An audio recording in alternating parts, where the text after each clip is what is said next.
Свинка Пеппа. Я свинка Пеппа, а это мой младший братик Джордж. Это мама свинья, а это папа свин. Свинка Пеппа. Кашель Педро. Сегодня учебный день. У Пеппы и ее друзей урок музыки. У Поли была кукла. Простите, мадам Газель. Ну вот, у Педро кашель. Ничего, я позвоню доктору Медведю. Доктор Медведь слушает. Алло, доктор, это мадам Газель. Ребенок заболел. Не волнуйтесь, я сейчас же приеду.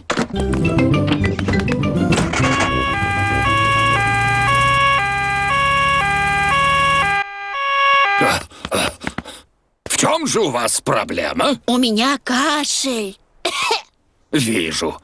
У тебя першит в горле или кашель грудной? Я не знаю, но он вот такой. И когда ты начал кашлять? Когда мадам Газель стала петь. Ничего серьезного. Но кашель Педро может быть заразным. А что это значит «заразный»? Когда один кашляет, иногда другие тоже начинают кашлять. Мне нужно лекарство. Всего одна ложка. Боюсь, что оно не очень вкусное. Фу! Как старый ботинок, полный джема. Спасибо, доктор Медведь. До свидания. Так я и думал. Кашель у Педро заразный. Пес Дэнни и овечка Сьюзи заразились кашлем от Педро. Открой рот. Фу! Как будто йогурт со вкусом ковра.